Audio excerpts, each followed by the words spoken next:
Escocia. Los relatos de las sombras, de Fernando Luis Villar. Llamada desde el más allá. Edimburgo, 1943. Las sirenas de alarma despertaron exaltadas un nuevo día a la capital escocesa. En plena Segunda Guerra Mundial, los continuos ataques aéreos de la aviación alemana sobre las islas británicas habían hecho estragos en Londres. Ocasionalmente, y como si de un juego macabro se tratase, algunas de aquellas aeronaves subían más al norte para acabar el combustible y dejar caer su mortal carga sobre Edimburgo. Apretados como ratas en los improvisados refugios hechos a tal efecto, la familia Sinclair se afanaba en acomodarse lo mejor posible hasta que pasase el peligro. Jim, Mary, Lily y Keith, junto a su madre Rebecca Sinclair, formaban un círculo sentados en el húmedo suelo del refugio. Lejos de aquel angustioso lugar, Alan Sinclair, padre y cabeza de familia, luchaba junto al resto de aliados en tierras francesas con el batallón escocés de zapadores, mientras los 5 componentes esperaban su regreso a un antiguo caserón heredado en lo alto de Calton Hill. La vieja casa de 3 siglos de antigüedad, con impresionantes vistas a la capitalina ciudad, pronto tuvo a la numerosa familia correteando por los largos pasillos que poseía tras pasar el peligro del bombardeo. Los niños jugaban a perderse entre las numerosas estancias donde, entre feroces animales disecados y centenarios baúles de su aventurero abuelo, lograron dar con una antigua tabla carcomida de Ouija. Jim, con 17 años, era el mayor de los hermanos y el más curioso de todos ellos. Entusiasmado con aquella extraña tabla, un rápido vistazo en la bien provista biblioteca familiar le dio buena cuenta para qué servía tan inusual objeto. Tomando toda aquella información como un simple juego para mayores, vio una buena oportunidad para dar un buen susto a sus hermanos, llevándolos al anochecer al solitario cementerio de Old Calton. Pronto eligieron como improvisada mesa una gran lápida medio enterrada en el suelo. Patrick Corn y su esposa Lori, allí enterrados, no pondrían pega alguna ante tal travesura. Uniendo sus manos a modo de juramento ante cualquier pregunta de su madre, apoyaron su dedo índice en el pequeño marcador de marfil que contaba con un agujero en el centro. Varias preguntas inocentes provocaron las carcajadas de los niños para romper el silencio del camposanto, que, como sabedor de lo que iba a suceder a continuación, empezó a cubrirse con una densa neblina. Mary, la segunda de los hermanos, se propuso hablar con su añorado abuelo.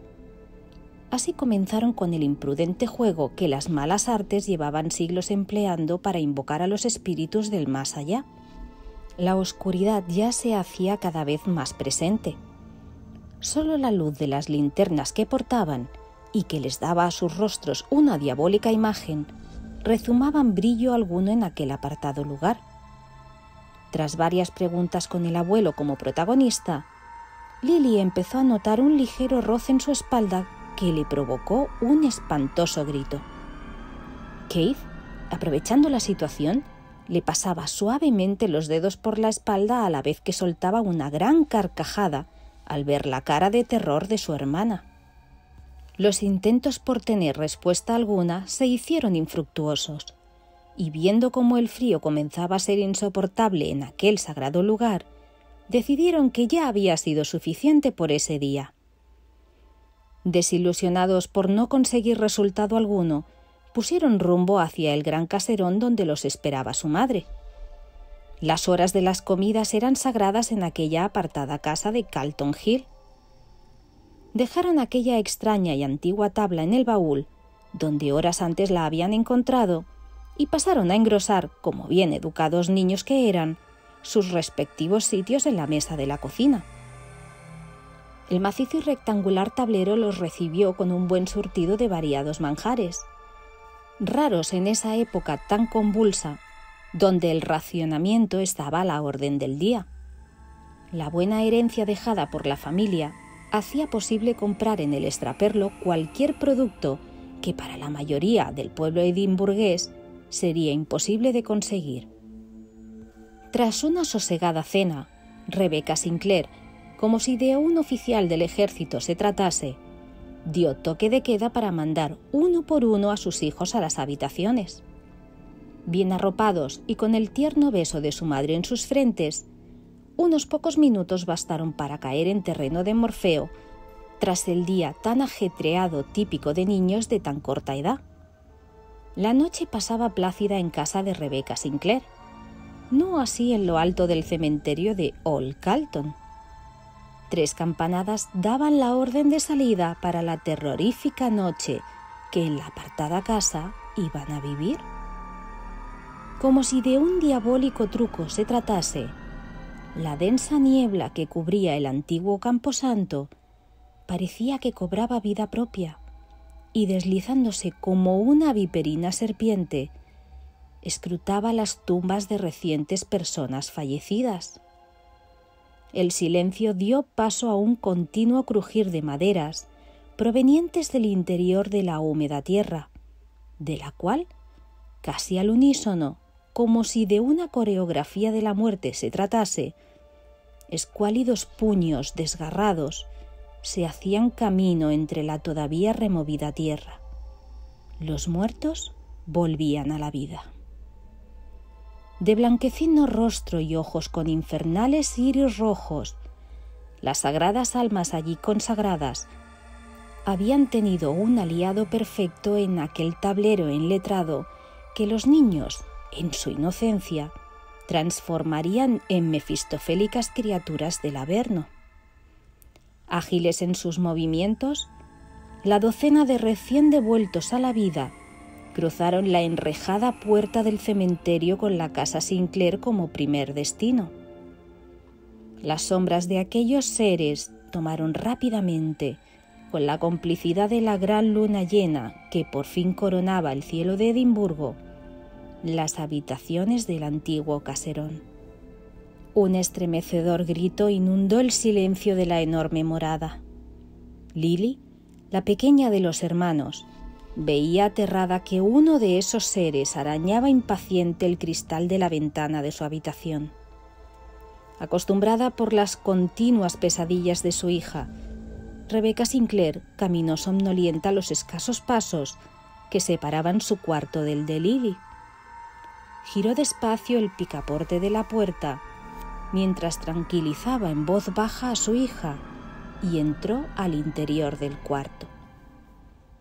Allí, parada de pie, comprobó con horror cómo Lily apuntaba con su dedo a la terrible amenaza que intentaba entrar por la ventana.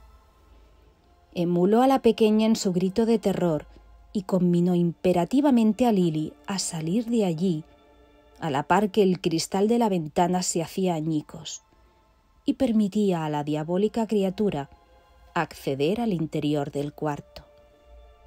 Unos giros de la llave del cuarto de la pequeña fue la única ocurrencia para frenar a aquel ser del que se podía distinguir su sombra por debajo de la puerta mientras tiraba con arrojo de ella. Recorrió el pasillo mirando uno a uno los cuartos de sus vástagos, y al igual que en la habitación de su hija pequeña, varios de aquellos seres peleaban por entrar al interior donde dormitaban los niños. Al verse rodeada por tan tétricos demonios, la solución de subir al viejo trastero fue la única idea que le vino a la cabeza. Allí recordaba haber visto una gran escopeta de caza utilizada años atrás por el anciano abuelo de los niños en sus largas cacerías por la campiña escocesa. Dispuesta a defenderse de aquellas amenazantes criaturas hasta las últimas consecuencias, cargó la escopeta. Logró alcanzar al primer demonio que osó subir la empinada escalera, reventándole la cabeza y tiñendo de fluidos el oscuro pasillo.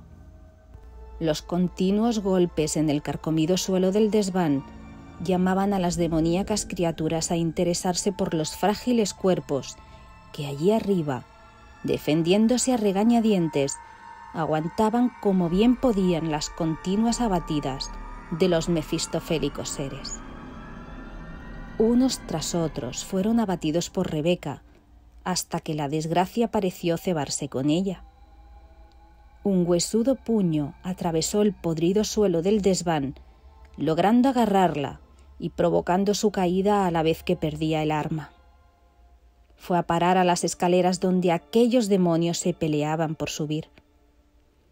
Logró zafarse no sin antes sentir el desgarro de un trozo de su piel, y reuniendo a sus hijos en un protector abrazo, rogó a Dios que su final fuese rápido e indoloro. El sonido de unos pasos subiendo por la escalera parecía el presagio del fin de sus vidas. A lo lejos, a la luz de la brillante luna, podía distinguir por el ventanuco del desván cómo varios de aquellos seres ponían rumbo a Edimburgo. Por fin, unos inyectados ojos en sangre la observaron desde el quicio de la puerta.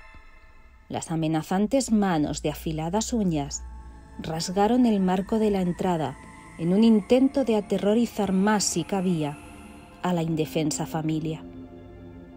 Un gran crujido del suelo, bajo una vieja cama llena de telarañas, fue el terrorífico saludo de otro de aquellos seres que dejó entrever su huesuda mano por debajo del denostado colchón. Dándose por perdido y entre gritos de terror, Jim pudo observar cómo un pequeño destello salía por la delgada rendija del baúl donde horas atrás habían devuelto el infernal tablero de Ouija. Sin apenas tener idea de qué significaba aquello, abrió el antiguo arcón y pudo ver cómo el pequeño marcador nombraba una y otra vez la palabra romper.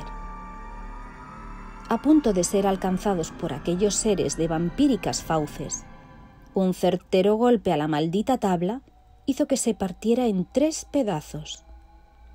Aquellos seres que pugnaban minutos antes por alcanzarles, uno a uno, cayeron al suelo y recobraron a los pocos segundos sus pálidos rostros de los otrora fallecidos. Asombrados ante aquella espontánea situación, pudieron observar cómo la desmembrada tabla de Ouija se recomponía de nuevo y su pequeño marcador nombraba una y otra vez la misma palabra: abuelo. Desde ese terrorífico día, aquel demoníaco tablero fue enterrado en un apartado y secreto lugar del cementerio de Calton Hill. Aquella horda del Averno pudo ser derrotada gracias a una llamada auxiliadora del abuelo de los niños, una llamada desde el más allá.